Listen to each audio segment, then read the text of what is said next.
Hello, good evening, and welcome to the Majority Show. My name is Mark Devlin. I'm the host for this evening. This is Scotland's number one anti-nationalist show, live 7 p.m. every Wednesday, as the wee thing says there. And we are here to talk about the news and views of the week with Mary Devlin and David Griffiths. How are you today, David? All good, thank you very much. Yeah, can't complain. I'm just enjoying this lovely weather. Oh, it's shocking, isn't it? Anyway, Mary, how have you been? I'm very good, thank you. It's stormy weather out there, but Yeah, well, it has been all year, indeed. Is it stormy weather in the world of politics too? What about that? Okay, what are you going to be talking about tonight, David? Tonight I'll be looking at the first 7 weeks of the new Westminster government and where that leaves us. Right. Okay, Mary, what have you got for us? well, tonight I'm going to be talking about how drug deaths in Scotland are out of control, but our SNP government still insist that they're doing everything right. Oh, of course they are. And we'll all be talking about the SNP's anti-Semitism problem, which has come to the fore in these past few weeks. And of course, we have Zoomer of the Week. Right, so we'll have all that for you and much more in just a few seconds. If I can find anything. There we go.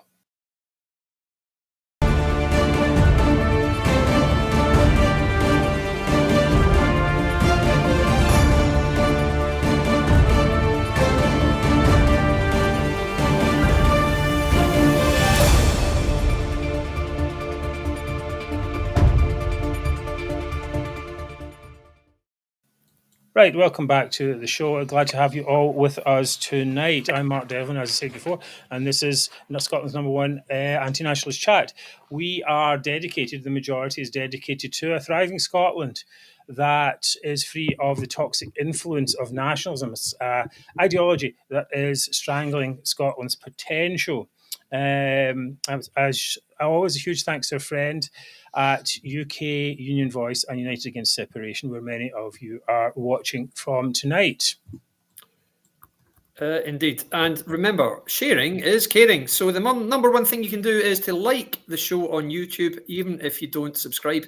Hit a like. And if you can subscribe, please do so to increase the reach of the show at the click of one button.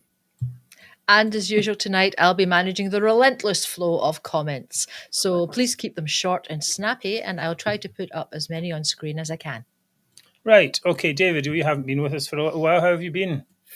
Been fine, yeah, all good. I've been working on properties as always. I'd love to say I've been playing golf and enjoying the beach life, but sadly, no such luck. So I have been at the Golf Open down in Troon, which was very, very enjoyable and very, very expensive also. But okay. That's about the size of it, nothing much else.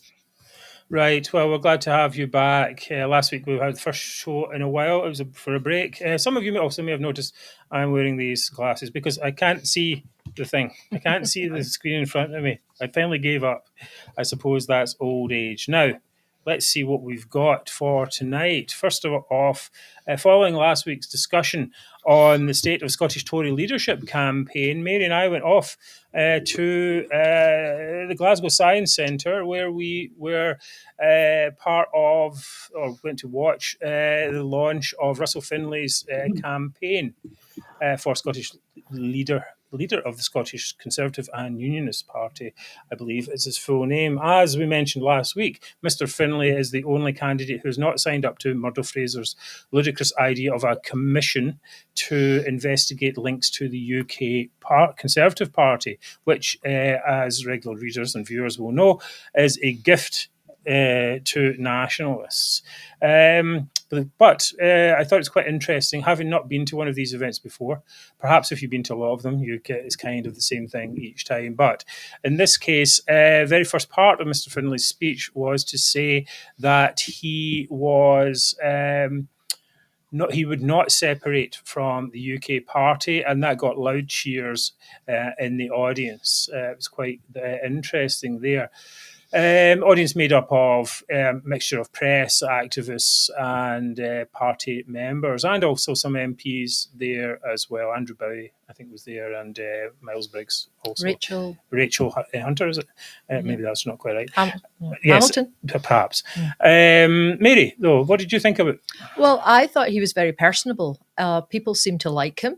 older ladies in particular, we were told, Okay. which isn't a bad thing, because it's older ladies that turn up at the voting booths.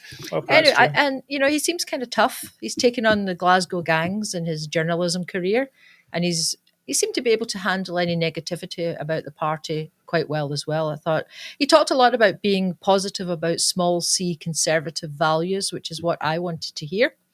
And so, in my opinion, I think he's the best guy in the race.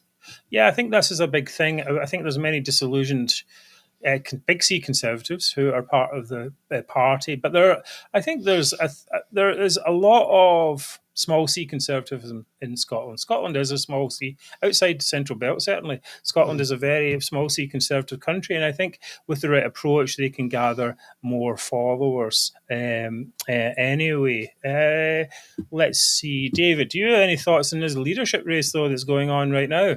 Well, finding it a little bit difficult to get too enthused about either of the Conservative leadership battles right now, to be honest. The reason being, I think the Conservative Party is in a period where their support is dwindling. I think that's the case in Scotland and throughout the UK more widely. In terms of the Scottish campaign, I'm sure Russell Finlay will be the next leader. He seems to be the most popular. He seems to be the one who's the most support. So yeah, I probably will. I'm guessing he will do. I'm equally sure, though, that whoever's the next leader, the Scottish Conservatives will still lose seats both in the constituencies and on the list in the 2026 Holyrood election. I think that's pretty much inevitable, unfortunately for them. Oh, I don't know. I don't necessarily agree with that. And I think that was one of the things that Russell, Mr. Finn, talked about. And he said, when people say you're not going to win any seats, you're going to be a failure, all this, he's like, oh, I don't see it that way. I think we can restore some part of what the party is. I mean, it seems to me that if a party is at its lowest ebb, then surely the only way is up. Well, that's possible in terms of the number of seats they got on constituencies last time. But remember, all I would say is I had the same discussion with people before this election. People were saying, oh, no, the Conservatives are going to get seats because the SNP is going to lose seats. Yeah, but the SNP won't lose votes and seats to the Conservative Party, unfortunately. And I think still 3 years ago in the Holyrood election, a lot of Conservative vote came from people who were still a little bit disillusioned with Labour, and that seems to have changed a little bit in Scotland now. So my guess would be, I think the Conservatives have got, I can't remember exactly how many they've got in Holyrood right now. Is it 30? Or something like that. Anyway, I'm pretty sure they'll lose some. Can't remember. Right. Anyway. Okay. Well, this is interesting because often you might think, okay, like a leadership party. My point was the only way is up from down, but perhaps there's still more down to come. Possibly, anyway. Yeah, I think so. And in terms of the actual race itself, isn't it fascinating that so many of them, the leadership candidates in Scotland, felt the need to castigate Douglas Ross publicly and so early on in the campaign as well? So. Yes, I think this seems to be a very strange thing to wash your laundry in public in the middle of a leadership race. Yeah. I've always said, it's like if you still have to show loyalty to the people that you supported before, because then people will say, well, what were we voting for if you didn't actually support your leader? This makes no sense to me. But Douglas Ross came back out fighting today, saying that his former colleagues or current colleagues were calculating, and the BBC doesn't mention it, calculating bastards. Oh, so that's what he said. What a guy! If he'd been that strong when he was talking in the Scottish Parliament, we might have supported him a bit more. Very weak, very weak. All we can say is whether it's a Tory or a Labour candidate for any position, is that they're strong on they don't appease nationalism. Right. That's the reason we're talking about this to some extent. This ludicrous idea. I heard this today that Murdo Fraser was going to call this breakaway party the Caledonians or some such nonsense. I couldn't believe it. I thought that was a joke. Actually, anyway, it was absolute nonsense, utter nonsense. Anyway, I think Russell Finlay. I think he could be as popular as Ruth Davidson was. Maybe. Yes, we certainly tried to invoke the ghost of Ruth Davidson in the thing there. Some of the articles were saying he wanted the party to be as vibrant as those times. Now, we have our opinion on whether Ruth Davidson was really able to do that, but let's just take it at face value and say that she wasn't a person who would put people off voting for the Tory party. Let's put it that way. No, I think she. I think she probably brought a lot of people to the Conservative Party in Scotland. Yeah. Yes, unfortunately, we have the result of that now to some extent with this Lib Demification of the party. Sure. But we have to say, I do think as well, people are like, there's a long time to 2026. There's also quite a while to the next general election, probably. So there's a long time for the Tories to claw their way back. And here's a comment that I think many people think: if Finlay wins the leadership, he needs to get rid of the party's dead wood. Too many wet deadbeats who are in no way are true conservatives. That's from Stephen Martin. Well, yes, with any luck, that can happen, but I think that's going to be a slow process. Anyway, well, please send in your thoughts. You have been sending your thoughts, Mr. Finlay, and others in the race. Now, just before the show came on, I saw there's an article here in the National. Actually, they put up a couple of days ago. Shows how much I take notice of this. But this was Abolish Holyrood Group backs Russell Finlay in Scottish Tory race. Well, no, we hadn't backed him. We just went along to the event. So by that logic, the National also backed him. Now we've come more forthright in saying yes, we think he's probably the best candidate since then. However, he said the article says, imagine you are. Let's get this. You're a Scottish Tory MSP bidding to lead the party with a message of bringing decency back to politics. Who might you want in your corner? The list might not be too long, considering the term could hardly be applied to some in the Scottish Tory group. But some people you would definitely not want to be behind you are the ultra-unionist, Abolish Holyrood, irony-proof campaign group, the majority.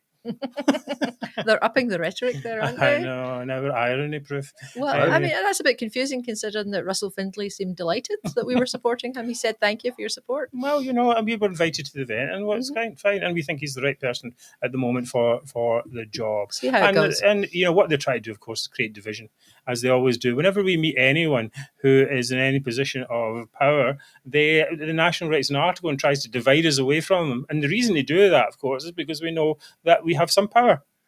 Right. So, sure. Anyway, moving on. We're back in a second. We're going to talk about anti-Semitism in the SNP, a shocking and terrible problem that seems to be reared its head once again. So, back in a second.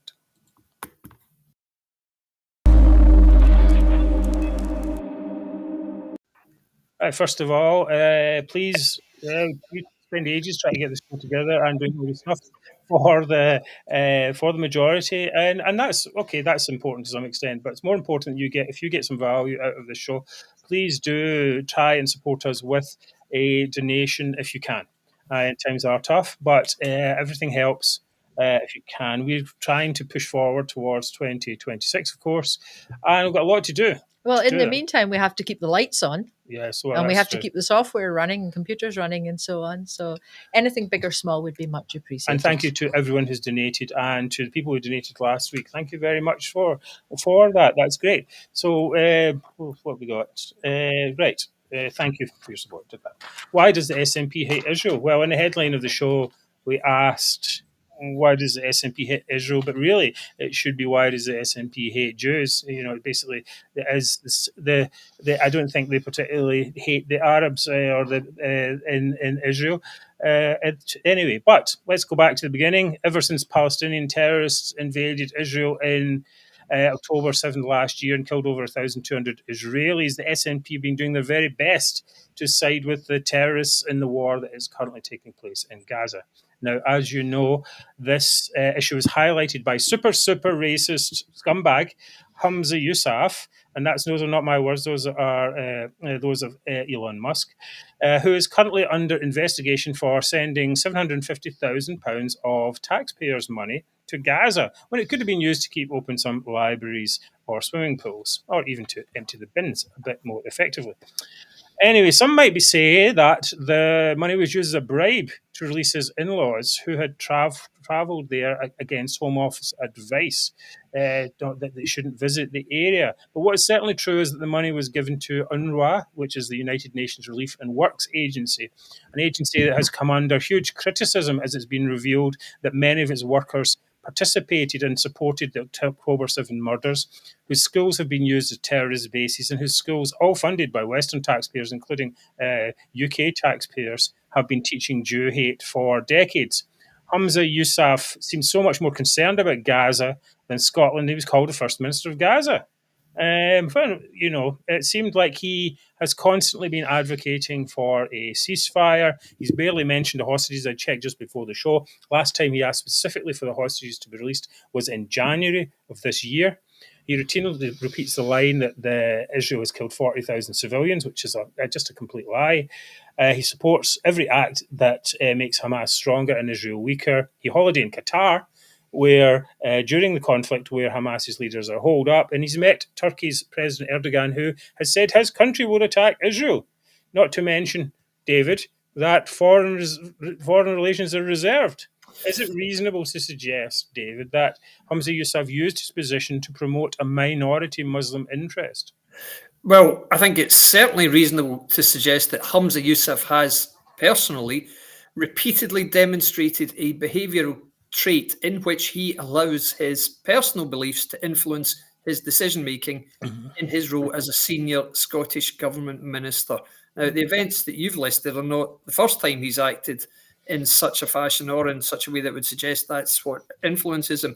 Who can forget 3 years ago, in the aftermath of Hamza's beloved Celtic Football Club losing the Scottish League title to Rangers, he deemed it appropriate to comment on what was a clearly fake video of Rangers players supposedly singing a song containing anti-Catholic sentiments. And he said that if this is true, then it has to be looked into and all this nonsense. Now, the reason it was clearly fake is because it had been posted on Twitter by someone with the username Wully Wanker.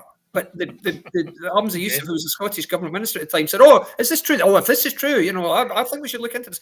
Utterly ridiculous. And as for his subsequent conduct, well, it seems that Hamza has certainly allowed his beliefs pertaining to the conflict in Gaza to influence his actions throughout, without any question. I would say that's almost undeniable. I would say yes. Well, I think the key thing here is that it's a reserved matter, right? I mean, foreign relations are reserved. What's Hamza Yousaf doing getting involved in it? Even if his parents or in-laws, I should say, were there, then okay, that's a personal issue. You say this is a personal issue. It's not a government issue. We're not going to send money over there. These are different things entirely. And it just seems that this. I think the point you said quite correct is that there is this conflation of the personal and the public. It's almost as if he's was using anyway the public the platform of First Minister to promote his personal agendas. Yeah, quite exactly that. And it certainly leaves himself open to those allegations with the things that he does. And yeah, I mean, why on earth would he allow his wife to be so outspoken, for example? His wife is a town councillor. What on earth is she doing talking about this stuff and getting a platform to do it? What could the reason be other than the fact that she is his wife? Otherwise, why? Yes. Nobody talks to Serena Cowie, who's also a councillor. Nobody asks her about Gaza. So, I mean, really, it's ludicrous. I mean, there's loads of councillors down where I live who've got very strong views about Gaza because I speak to some of them. You don't see them in the television or in the media. No, because it's not their thing. Their thing is supposed to be emptying the bins, which we'll come to. But why? This is the question, though, is why didn't it stop when Hamza Yousaf left office, right? Surely then there should be no reason for the SNP to keep it going. Last week, though, it blew up when a photo of Angus Robertson, who is ludicrously called Scotland's External Affairs Secretary, was put on Twitter. And it shows him standing alongside Israel's deputy ambassador to the UK, whose name is Daniela Grudsky. Miss Grudsky said that they had discussed the release of the Israeli hostages, well, that's good, and that Israel was looking forward to cooperating with Scotland in areas including culture and renewables. But the factions in the SNP did not like this. Kevin Stewart, the Aberdeen Central MSP, said, "I hope Angus Robertson also demanded an immediate ceasefire, castigated the IDF for bombing hospitals and schools, and told you that Israel should comply with all the UN resolutions they have passed over for decades." I mean, the bombing of it's already been proven that the reason they bomb hospitals and schools is because they're full of terrorists. Great. I mean, it's not particularly. You don't need a degree in international relations to understand what is going on there. But these people don't have a degree in anything in many cases. Anyway, after taking days to respond, the Scottish government finally said they supported Angus Robertson, but he had to apologise anyway. He said, "I quite like this." He said, "I did not smile because it wasn't a meeting about delivering a message that involved a smile." It's like, what kind of nonsense is that? Oh boy. Yep. But to show that they were really serious about, solving the Middle East crisis, the Scottish government suspended all meetings with Israel. Mm. Yet just today, John Swinney met with the head of the Palestinian mission in the UK, Mr. Zomlot, about the current situation in Palestine. So it seems like they have one rule for one side. They've basically taken sides. That's Yeah, what it quite. comes down to, right? Absolutely. Yep. Comes down to taking sides. And why are they taking sides in this conflict that is, not halfway around the world, a third way around the world? Does this now? The SNP's Dalkeith branch said they're going to launch a motion, the party conference, which is next week, calling for Mr. Robertson to be suspended from cabinet for bringing the party into disrepute. David, does this bring the party into disrepute? Well, exactly as you've just said, I think what does make them look partisan is the SNP's open, unashamed support for one side in what is a very complex, delicate situation in the Middle East. And it's very unapologetic support. It's very unswerving support also. I think you talk about this shortly, but earlier this week on Good Morning Scotland, I heard SNP Minister for Public Finance, Ivan McKee, completely openly and very determinedly listing the supposed crimes of the Israeli state, not just relating to Gaza. This was in relation to, in response to a question about whether Mason was right in what he said and whether Angus Robertson was right to meet the lady he met.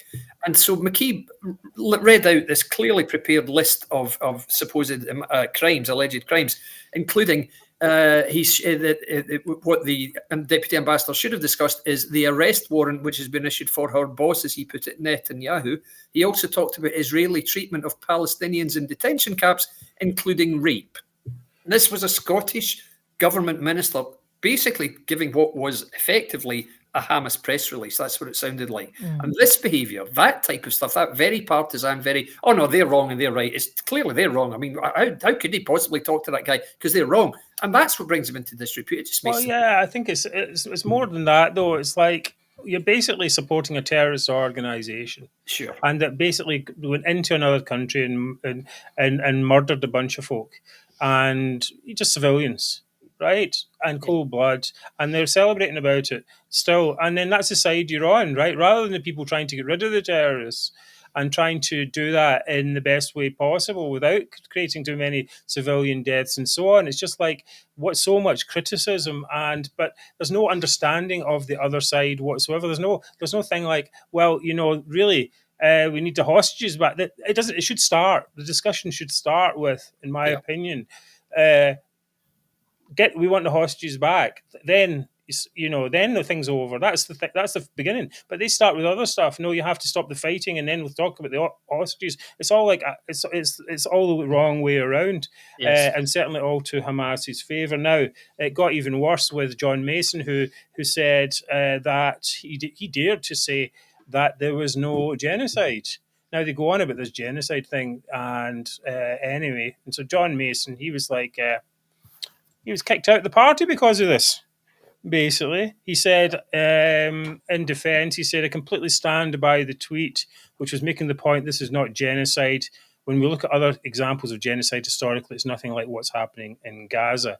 And if Israel wanted to commit genocide, sadly, they could have killed an awful lot more people. This is basically being fired for telling the truth. Do you think, David? Well, I think the issue is really the way he expresses it. I mean, we know what Mason's like. The guy is a walking disaster when it comes to saying the wrong thing. Even if he has a point, he expresses himself so clumsily. And to say they would have killed a lot more people, that's the height of insensitivity. He may have a point in as much as genocide means you want to wipe out an entire race, and that doesn't appear to be what's happening. However, you don't say, oh, an awful lot more people would have died. I mean, mate, seriously. Well, it's a point. It's a point that people can make in tweets. I think it's certainly that level, whether it's part of the discourse. I think to some extent, because the genocide thing seems to me a bit like when people say, "Oh, you're a racist," It's just a kind of thing. It's like, okay, immediately puts you in defensive, and then there's, well, now you have to argue back. No, it's not. No, I'm not racist. No, it's not genocide. It's the things out there already, And I think the thing that is interesting about it, like stopped clock tells the truth, tells the time twice a day or something like that. Is Mason, is actually correcting this, but. He's basically has the party SNP whip removed. Finance Minister Ivan McKee said, it's deeply offensive, it's hugely inaccurate, I don't know why it's inaccurate, and it's not in line with the values of the SNP. We'll talk about that in a second. That's what values of the SNP. So what are these values of the SNP? Supporting terrorists, not siding with Jews, not telling the truth, getting outraged over events in another part of the world that are not nothing to do with them. But David, do you think there's more to this? We saw Joanna Cherry's tweet where she said, Angus Robertson will not resign or be sacked. He holds a very protected position within the SNP. Those of an inquiring disposition should ask why this should be so. What do you think of that? Well, let's not forget, there are a couple of things there. Joanna Cherry is quite well known for speaking privately about certain peccadillos of people in her party. I know that for a fact. She's said a lot of stuff. Well, rather, I should say, there are allegations that Joe Cherry has been very, shall we say, slack-jawed about some truths about, for example, Nicola Sturgeon, so I'm told. When it comes to Angus Robertson, she has a major chip on her shoulder, let's not forget, because, of course, he was given the Edinburgh Central Holyrood seat that she craved when she was told, no, you can't possibly stand there because you're already an MP in Westminster. So she has got a beef with Angus Robertson to start with.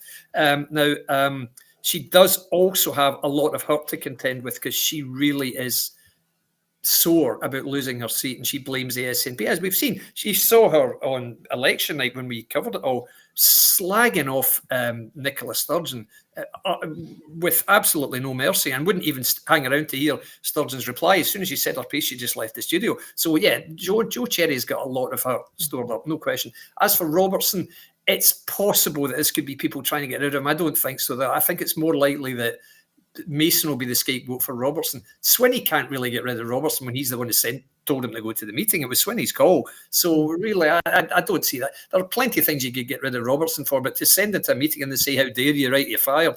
That seems... Yes, it does. It does seem somewhat ridiculous. The whole thing to me seems a little bit like a leadership crisis to some extent. Where is the leadership in all this? The leaders should be coming in and saying to the people, the activists who are so partisan and this, this isn't our area, just be quiet. And we have, of course, they're always talking about Scotland should be out in the world stage talking with different people, right? And then it's like when they do talk to them, then it's like, oh no, can't talk to those people. That's not good. Now the party seems to be the brother of Colin Cowan is called, the brother of Bernard Cowan, who was a Scottish victim of the October 7th attacks. And this is another thing. Terrible. We had actual victims from all over the world and people in our own country who are victims of this. He said today the SNP were anti-Semitic. The SNP used his family as Jew washing in the sense that Humza Yousaf was all over the remembrance ceremony trying to prove that he was supportive of the Jewish community. And most tellingly, Mr. Cowan said, Bernard's son keeps asking me if I'd move to Israel due to the level of anti-Jew hatred here. Which is bad enough. He says that may seem absurd that Scottish Jews would consider leaving Scotland for Israel, but I assure you it's a conversation taking place in Jewish communities across our country. David, do you think Jews should be worried in Scotland? I think not only should they be worried, I think they very much are worried, and with very good cause, because I feel more and more uneasy about what looks like open hostility being directed at Jewish people throughout the UK in the aftermath of 0710, and particularly the response from Israel. And I know people will say it's not really genocide because it's much more targeted and far more people would have died considering the population density. And I take all that entirely. But an awful lot of people are very, very angry, viscerally angry with Jewish people right now, and they're taking it out on innocent Jews, sorry, with Israel, I should say, and they're taking it out on innocent Jewish people.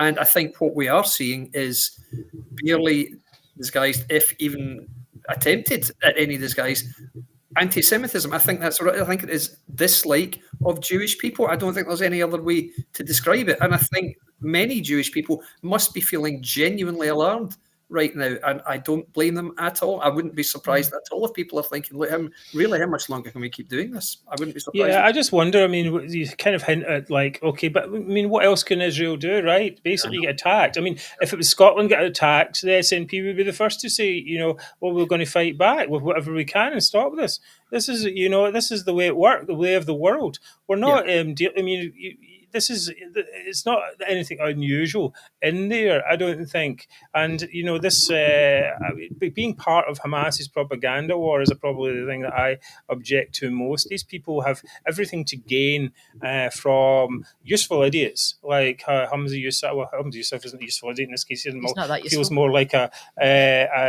willing participant in that case. But there are many useful idiots as well who are parroting this thing. And what happens then is you have a party now that is dedicated, it seems, to one side in a conflict that is across the world. It's not part of their remit at all.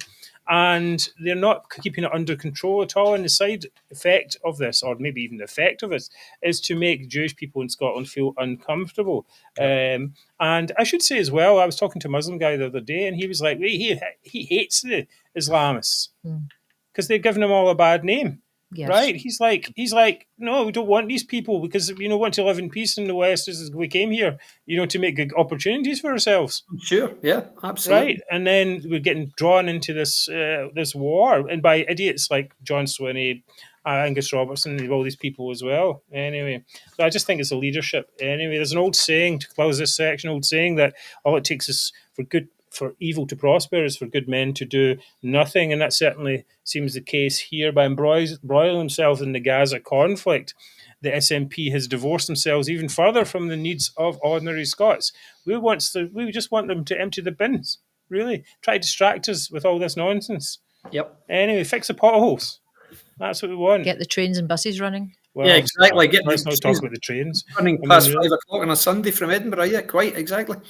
This is the basics. Leave them to fight their own issues. Anyway, All right. Dave's going to talk a little bit. Come back and going to talk about what's been going on in since Labour won the general election victory, and we'll try and keep it with a bit more keep how it affects Scotland, particularly. Absolutely. David. Indeed, All right, yeah, so indeed, yep. we'll back in a second.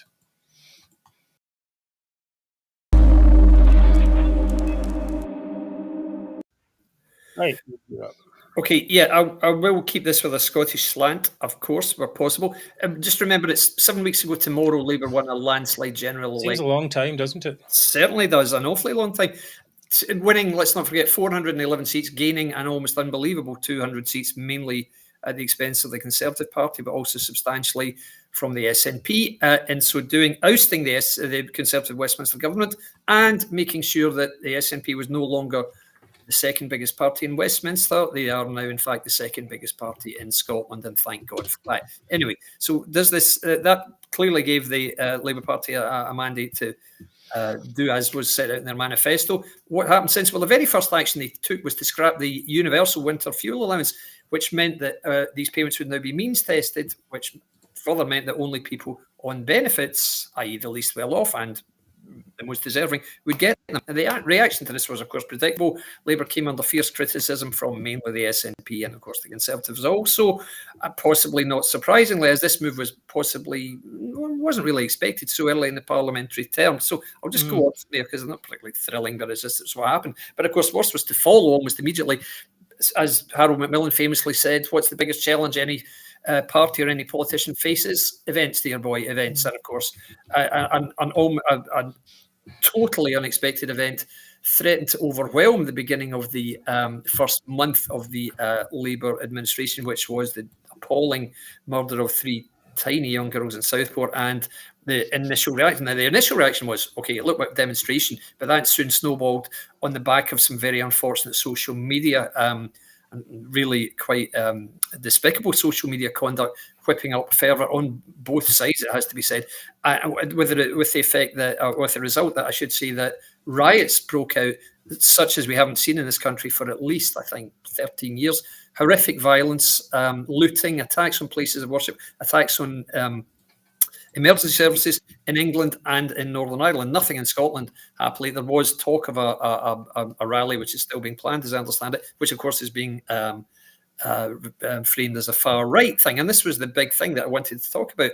Starmer took immediate personal charge by making it clear that rioters were going to be tried, convicted, and jailed. He actually used that term, and he made it clear that he believed that this was simply far-right thuggery and crime, nothing more than crime. So a very tough stance he was taking, and quite an unexpected stance in a lot of ways, because people were saying, hang on a minute, how can you know the political predilection of the people taking part? You don't know that they're far right, they could be anything, and so on it went. Now, government and police figures then appeared backing this up, stating that participants would be found. Don't think you got away with this. We're going to find you and you're going to go to jail.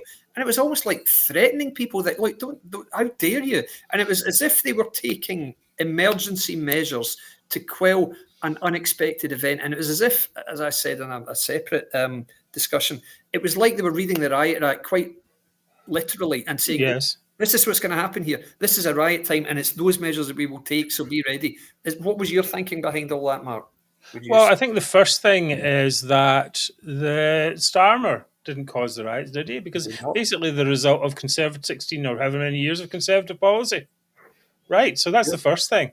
Basically, the people are upset about immigration and out of control immigration. I think pretty much anyone is in control of controlled in favour of controlled immigration. No, there's nothing like that going on. And then when people see immigrants causing crime, whether they're wherever they're from, then they're going to blame immigrants. It's happened throughout society. We're from an Irish background. Happened to our Irish people were castigated, because in the UK because of the actions of the IRA. Just what I said a minute ago with Muslim people. Many people, my family, nothing to do with any of that at all. Just wanted to, have a normal life, but found it difficult to get opportunities and so on because of that. So I think. Anyway, this uncontrolled immigration is a flashpoint, certainly. And I think anyone who does decide to riot, of course, has to, understand that they're going to face the force of the law. I think perhaps in some cases it's maybe been, I think when it comes to speech, this is a big issue when we can talk about free speech. I think people being jailed for posts on the internet, if they're not incitement or they're just saying some stuff, then that's a different matter. But usually when you look at these cases a bit further, it will say something like, okay, this guy was jailed for making a comment. And then you find out halfway down, oh, yeah, but he was actually, threw a brick at the police. So right. That's what happens. But for talking about Starmer, two things about Starmer is one thing. To say, well, we're the party of law and order. Okay, that's great. If you can be the party of law and order, that's great. But you still have to address the underlying conditions, and we'll see how that evolves over the next few years. The other part to it is, I think, that this smug Scottish nationalist reaction to it of saying, "Oh, we don't have rights up here. We've always been, so kind to foreigners and stuff like that. We haven't hardly ever met any foreigners." That's why. If your foreigners were, all around you and taking your jobs and creating their own communities and stuff like that, at least that perception is out there, then you would have a different opinion. And then social attitude surveys, basically, there's been very little difference between the so-called enlightened Scots and those nasty English people on immigration. The views are basically the same, and that actually is kind of worrying because the English have actually had more experience of immigration, right? No doubt. Yeah. So it makes you wonder if even at the moment, what would it be like if there actually really was much more immigration here? True. I mean, I saw a statistic which said that in England and Wales, which has got a population of maybe 55 million, the two, 10 million people were born outside of the United Kingdom. That's more than double the entire population of Scotland. So I think the scale is not even remotely comparable. Yes. So that's probably why I've always made the point that people who are born overseas do assimilate far more capably in Scotland from both sides. They are able to assimilate better, and they choose to do so also than they do in many places in England. But maybe that is because of the sheer scale. I'm not sure. But just in terms of where I'm going with all this, My worry was always in terms of the election, as you know, I was behind Labour in a lot of seats in Scotland. I felt very strongly that they would win the election. I wanted them to win most seats in Scotland as well, so that Scotland was voting for the party of government, which takes away the nationalist crutch, if you like. Sure. But my fear always was, as long as Labour doesn't do anything too controversial. Well, no, see, I think you've got the wrong end of the stick in that, because I think it doesn't. That's not what's important at all. Labour is always going to be Labour, right? So you can't expect to, if you voted tactically for Labour, that there's somehow going to be another party. Now, there is a potential to say to your local MP that you voted for tactically, say, look, I voted for you, just for example, and so I would like to, I have a say, I do have a say, but that's a small amount, right? But you can't expect Labour to be Labour. The objective of the tactical voting was to get rid of the SNP, whatever the cost. Indeed. Right. And so the cost is 4 years of Labour, however that is. That's what it is. And so that's why we can't lose focus, and we can't say, oh, Labour's terrible, so we won't do that again in 2026. Well, of course you have to do it again, because the objective is to kill the SNP. Then once they're done, then you have a fair fight between the Conservatives and Labour, and then you get back to two-party politics. Yeah, I think that's the plan indeed. And my point was more that if Labour does anything too stringent in terms of public spending cuts or something that's going to look like austerity, then that might be an open goal for the SNP. And I know a lot of people who are watching tonight feel that, oh no, the Conservatives will be strong in Scotland because of the way that Starmer has started and because of the stuff they're doing. And I don't necessarily agree with that. My feeling is, if you look at, say, the SNP, for example, it's a difficult one for them right now because they have always been, if you like, anti-far right, certainly. So they can't exactly complain at the way that Labour has addressed the issue of the riots, for example. And secondly, if you look at, say, Hamza Yousaf, he must be thinking, my God, this is great. Look at all this action that's been taken against hate speech or hate thoughts. This is more than I can ever have dreamed of, because that was pretty much his baby, was this hate crime bill. Now, I can't see how he can criticise anyone in Labour for that. So I don't really see, therefore, that any SNP voters will go back to Labour because of what's happened in the last few weeks. Yes, it's possible that some people who tactically voted Labour might think, bloody hell, what did I do this for? I wouldn't make that mistake again. Yes, I think that's possible. But my feeling, my belief is, much as you've said, I think people will remember that the real danger is to keep the SNP out in Scotland, because however bad Labour is, the SNP would be far worse, believe me. And what I would say further is, in the past, when there have been riots and there has been a strong reaction to those riots, the party of government has never suffered as a result. They didn't suffer in 81. The Conservatives won again in 83. In 2011, the Conservative Lib Dem coalition, which dealt with the riots then, well, in 2015, the Conservatives were a majority in their own right. So I think it's unlikely. I think the only possibility is that people might think, well, Labour's clamping down on free speech and I can't go for that, therefore I won't vote for them again. And they might lose some votes as a result. But it's a bit sad to say that free speech is a kind of almost a minority interest. It's very popular amongst people like ourselves who are being in the media. I've been in the media all my life. So or people who say a lot. Yeah, people who've got a voice. So that's the thing. But ordinary people, it's way down. It's far down the list. And I think what people might want to see is, is this issue being dealt with effectively? And I think you said earlier on, there's no that has been dealt with, right? I mean, basically said you're going to jail, mate. Exactly. That's it. Now, perhaps it may be a bit heavy-handed, but I mean, okay, it's still be helpful, and I think that leads into your point as well. Where you say, well, it's not going to cause them any damage. What's going to cause? I don't see how people who can go back to the SNP, because really, I think it'll be a period of attrition, I suppose, where people in the SNP begin to realise, look, they're not going to get anywhere. There's probably going to be 8 years of Labour for a start, and how on earth can they get anything under that? They better be part of the winning team, as it were. Exactly. But some people like to moan. Indeed. And just to wrap this up, I think it's very difficult to see how the SNP can gain from this situation. I don't see how they can, really. It's difficult to see how the SNP can attack Labour. In so doing, Yeah. Who are they really proposing as the alternative themselves? What is that going to do? Seriously, because Yeah. they're in a lower and they're getting lower. You know that Dunblane by-election last week, they got 18% of the vote. Right now, the SNP is going nowhere. This will not save the SNP. That might damage Labour slightly, marginally in Scotland, but not to the benefit of the SNP. I don't think. I don't think. I think it's just, and also it seems so hypocritical. So much of it. It just seems like, well, you know, if you wanted to change stuff, then be part of a party of parliament. I mean, it's a bit like this the Gaza thing as well. It's like if you want to talk in international relations, become an MP. Quite. Yeah. You know, don't With become Westminster. part of a regional assembly that's got nothing to do, no remit for international relations. Very good point indeed. Right, Mary, you're going to be up next. If you do like what we do, you might as well buy a Majority T-shirt. These are great. Look how stylish I am here with this Majority T-shirt. They are flying off the shelves, flying, and as are the Majority mugs. And if you do, that's a wee coupon there you can use. You get 10% off. But we've got a whole range of items, including mouse mats as well, and a little bit of the sale from each one does come to help support the show. So you're not only getting a quality item that is branded with fantastic anti-nationalist credentials, you are helping the show continue. How about that, Mary? You will be up in a second.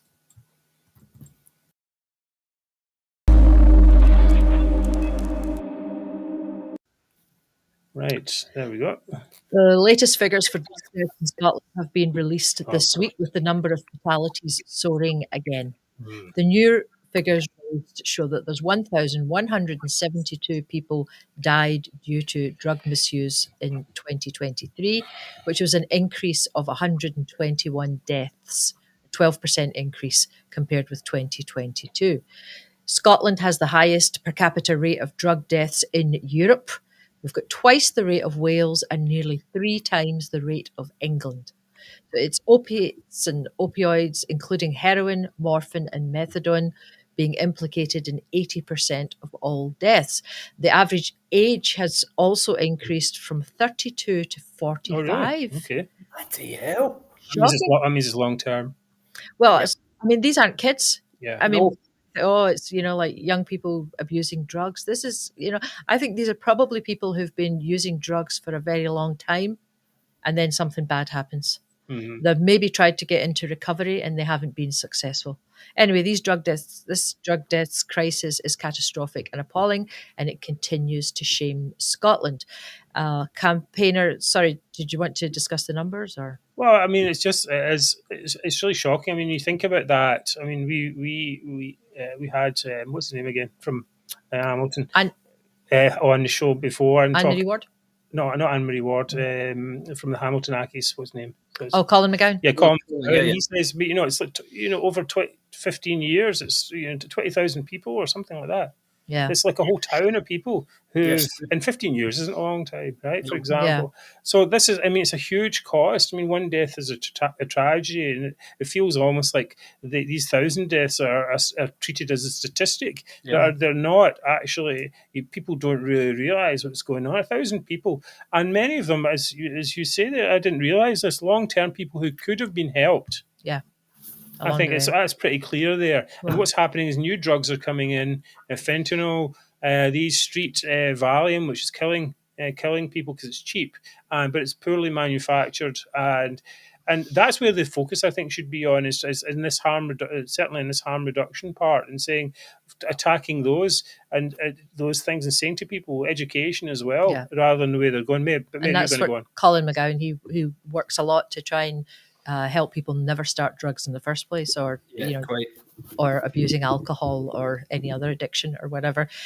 Anyway, campaigners are blasting the inaction of our SNP Scottish Government. But Neil Gray, Scotland's acting Minister for Drug Policy, he insists that they remain on the right course. He said, "I believe we are on the right course regarding the interventions we're making. I believe that the continued investment we're making, residential rehab expansion, which I haven't even heard about because I didn't think they were doing any, support for community programs, etc., all of which are and will continue making a real difference." So basically what Neil Gray is saying is we will continue doing the same things we've been doing for years now, even though the drug deaths in Scotland continue to spiral upwards, because we believe they will work, even though all the evidence and numbers show that they don't. But we're not going to listen to anyone else, including those who work in the front line of addiction, abuse, and recovery. We're just going to keep on doing what we do.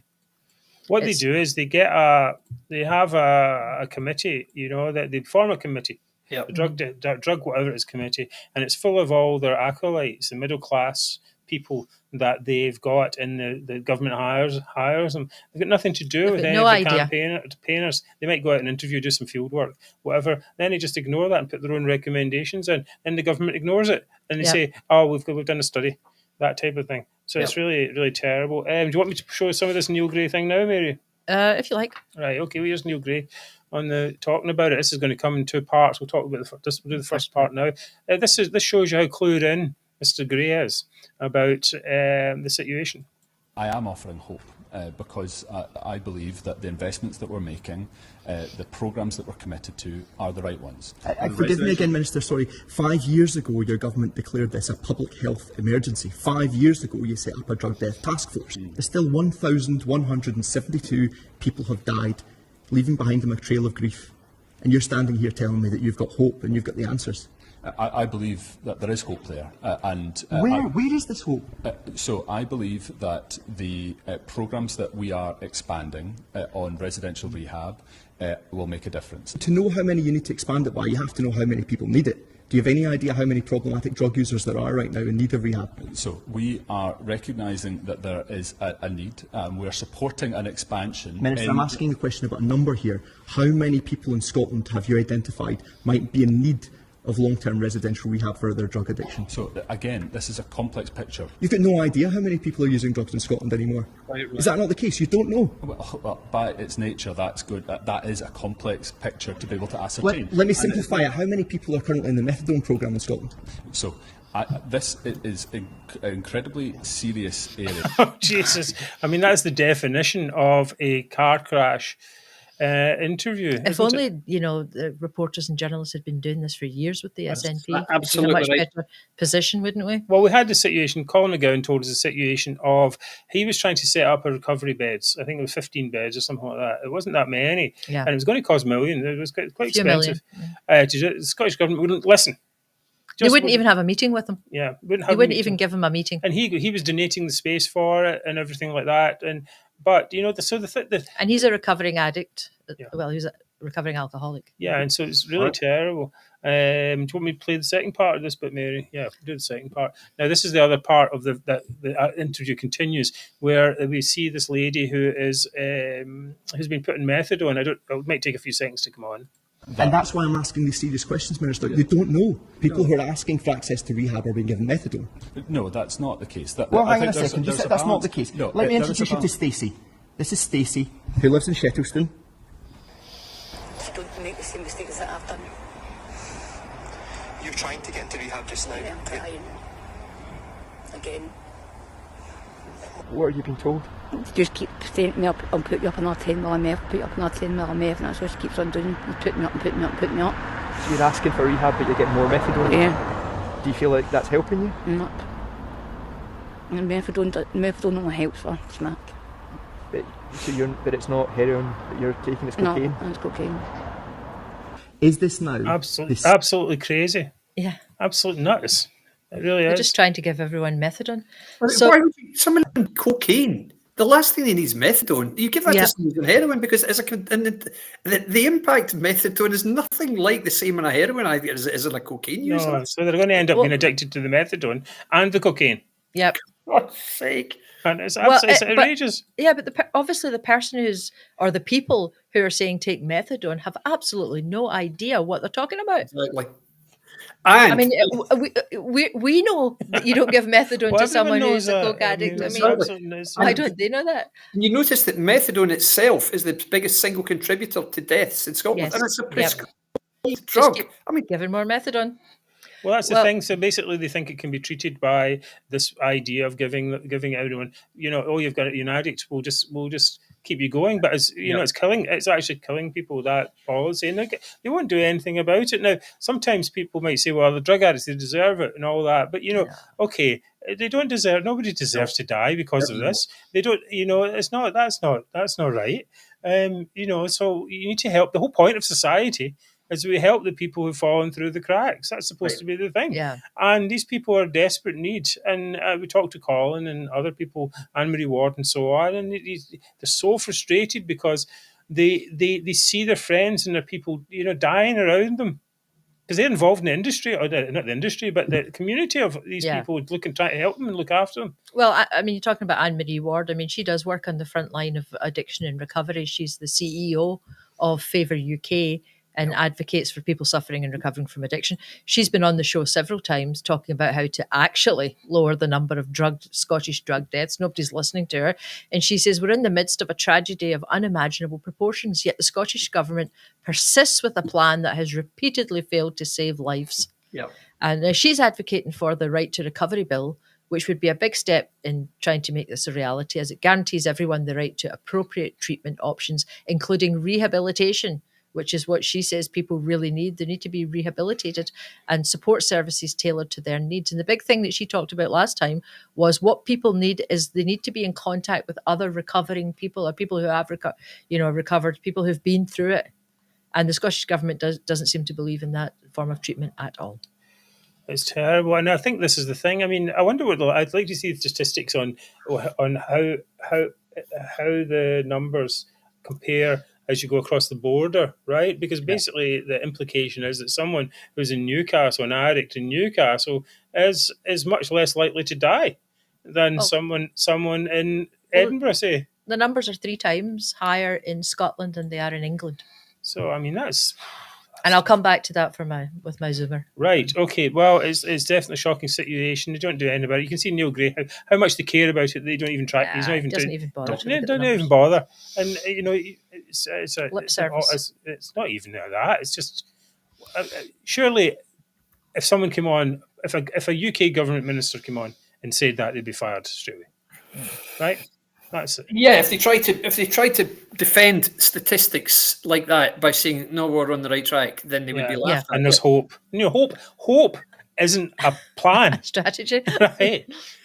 Every year, I mean, this is my 3rd year reporting on the drug death numbers in Scotland, and it gets worse. It gets worse and worse. Really does. And next year I'll probably be sitting here saying the same kind of thing, and nothing will have happened. Maybe Labour can do something. I don't know.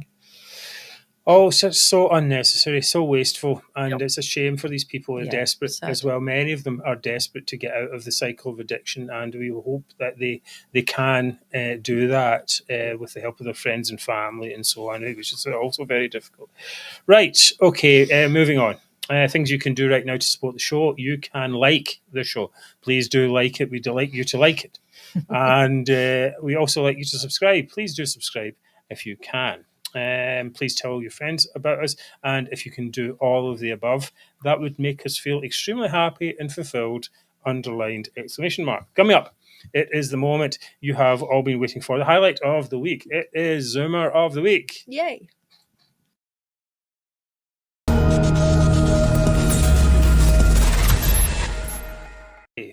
All right, so my Zoomer of the week is Mary Black. What's Mary up to, trying Mark? to make some extra cash, appearing at her one-person show at the Fringe. Sadly, the show isn't entitled My Struggle, or How I Use the Chip Pan Grease for Hairstyling and Other Beauty Tips, but it's called Politics Isn't For Me. Wait a minute. She managed to get a fat pension by pretending it was for her. In her show, she also said she was not a nationalist. Well, we've heard that before. I'm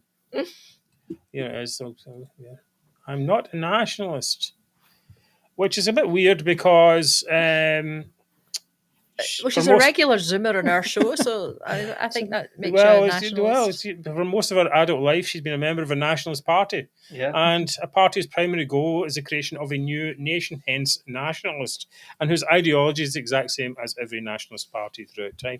But no, maybe Mary took a wrong turn all those 2 years ago and inadvertently became a nationalist. Oh, how did that happen? How careless of me! I just spent, my whole adult life pursuing doing something that I'm not. Well, I mean, she had to convince a lot of people that she was a politician, right, to get elected in the first place. Yeah. So was she lying to everybody then? Well, that's the thing. That's the question, isn't it? Now, the comedy review site Chortle said that her show was toothless, which is what will happen. Which is what will happen to her if she keeps rubbing Kit Kats on her gums. Yep. That's for sure. So anyway, I thought it was quite good. Anyway, see, that should be in the comedy show there. No, I Indeed, think yeah. that's You've missed your calling, Mark. That's about as Last far as minute. it goes. Maybe Yep. you and Mary could do a show together. Yeah, okay. So anyway, they said it was trivial and lacked bite, which pretty much is a review of her entire career. Yeah, Instead of trying to improve the lives of Scots, she moaned on about evil Westminster while making barely any speeches there, trousering large sums of money. And what did she achieve? Absolute zero. So for wasting everyone's time in a fantasy, a farce, and on a joke that isn't funny anymore, I nominate Mary, who at best will be remembered not as a leader of Scots, but as the answer to a trivia question in a Scottish pub quiz. Indeed. And not for very long either. Yeah. Yes. I mean, what is that? You have that. What impact? It's not like I made a great impact. Yeah, No. I got these bills through. I did this and I did that. It's like, what did you do? It's true. I mean, I don't remember anything. I know I obviously remember the Kit Kat incident, but wasn't she caught also drinking lager on the train or something? And, she's a big part. We should be allowed to drink lager It's in the train. illegal. We have to say. well, that's it's allowed. illegal. Nobody Yeah, else is I'm- allowed. I know. You're an MP, you shouldn't. I mean, she's a big Partick Thistle fan, bizarrely, and she posted a lot of kind of unpleasant stuff about Celtic. It was odd, yes, and also yes. she did give a speech in Parliament in which I think she was the first person to use the C word, and she was saying how she had been abused and all that sort of stuff. That's the trivia question, isn't it? Yeah, exactly. Yeah. So yeah, I mean, she's achieved one. But the thing is, if you want to summarise Mary Black, she always said, "I didn't leave Labour; Labour left me." Well, now she's leaning more and more and more towards Labour, and she actually said this week she wasn't too sorry to see the demise of the SNP. Yeah, you're not kidding. We know you will. Yeah, but she got her money's worth. Well, for Didn't sure she did. And as I said when I came into this in the first place 4 years ago, how long is the Scottish public going to carry on taking the using they're being handed by these people? Well, the answer was only until last month, and then they stopped and said they weren't doing this anymore. And Mary Black was an absolute totem of all that. Everyone saw right through it at last, and she stepped down because she knew she was going to get beaten. And thank God. Right, very good. Okay, now David, you're going to be up next I am indeed. with yours, and so we're back in a second.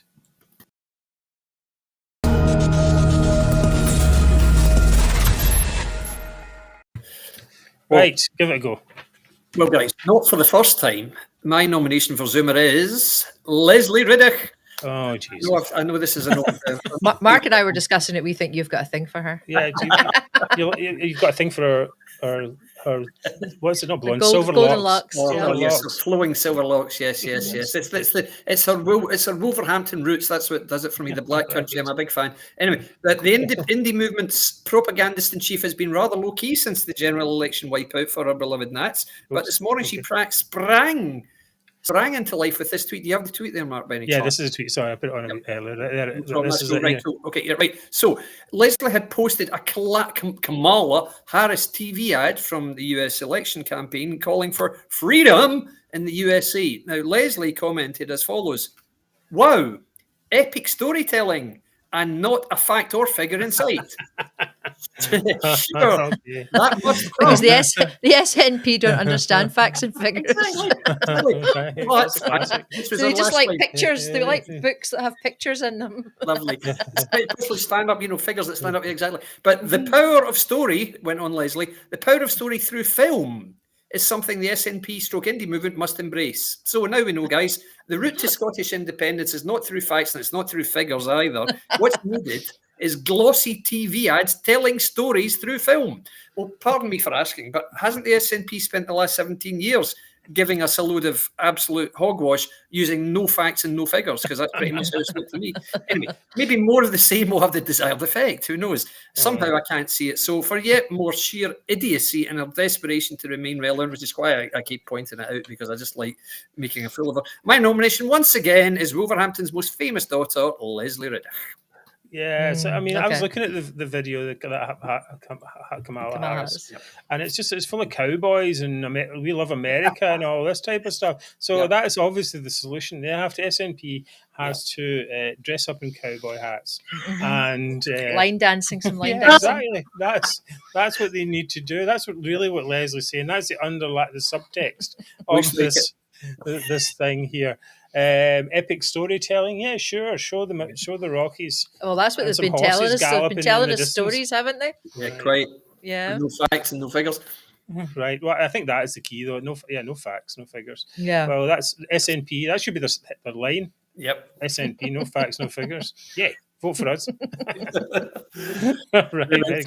Oh, yeah, I think that's a good one there. Yeah, I like that. Very good. I mean, you've been trying. I just have to say this before we go to Mary. Been trying this Leslie Riddick thing for quite some time. Yeah, but so to speak. So, right, Mary, you're going to be up next. okay.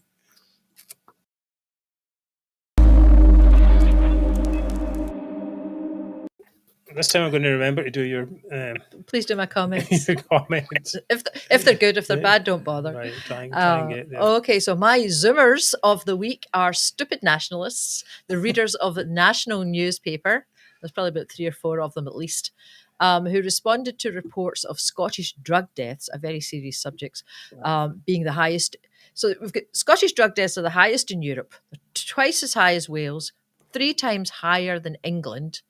And what was these readers' response? They blamed the English. Yep. Well, Right. Wait to hear some of these comments. These are the comments that had been put into the National. Okay, when the National reported the figures. Right. So one person had joined the dots. They said, okay. Right, worst drugs record in Europe. Only country that is not independent. So they're basically saying that Scotland, because they're not independent, that's why they've got the worst drugs record in Europe. Why is theirs worse than Wales then? Yes, well, don't be putting in any facts or figures there, David. No facts, no figures. You'll ruin it for them. It's like, and then they put, okay. And then another replied with a bit of a racist generalization. Right, you ready? Yep. They said, as with most things, the English cheat in their reporting of drug deaths. Oh. So a direct comparison cannot be made. Uh-huh. So basically the English are cheating, with most things. The next one was, there is a conspiracy by the BBC and the national newspapers to conceal from the Scottish public the activity of English county lines drug gangs in flooding Scotland with drugs. They're just flooding Scotland. They're not flooding England or Wales. This fact is deliberately suppressed by the BBC and British press because it reflects badly on the pestilent union of theirs. Pestilence, that's a good word. Britain is a pox on Scotland. Oh.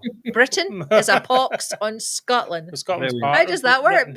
Scotland is part, is Britain. Yep. So I think that shows the kind of level of the brain activity that's going on there. Yes. And then another question, why these spiraling drug deaths were even being reported at all. It's like, why the focus? It's part of the proxy.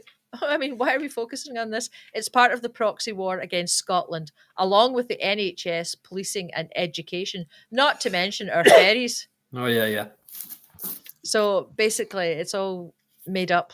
All these, we're just focusing on the bad things in Scotland, like the NHS, the policing and education, and the ferries. And we could mention a whole load of other stuff as well. Yeah, exactly. Yeah, and education. Yeah, everything else is going on as well.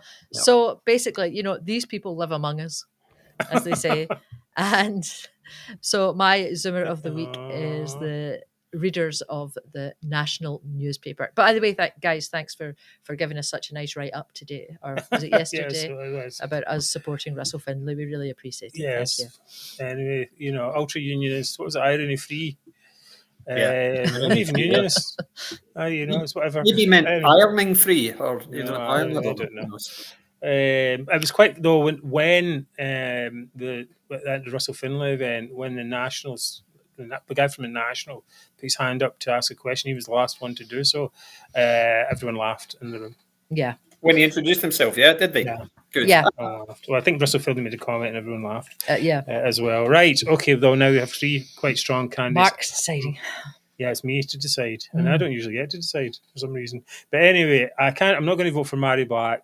I think it's quite hilarious, though, that she does say she's not a nationalist and to spend all those years doing that. She didn't like Westminster. It's like, no, I'm not a nationalist. I don't like Westminster. Why? Why are you even there then? Exactly. Anyway, so Leslie Riddoch, though. I think that has to be Mary. I mean, I know the readers of the National, get special mention, but there's so much Zoomerism on there. It's like Zoomer Central. It's difficult to choose which Zoomer is there. So I think it has to be Leslie. Facts. Yeah, I think that was the figures. best one this week. I have That's to the say. figures, Leslie. I think that's the one it has to be. Wait till I get this up on the screen. David. Oh, sorry, wrong one. No. That was last week's. That was last week. So who have we got, Leslie? Right, I'll get rid of that one.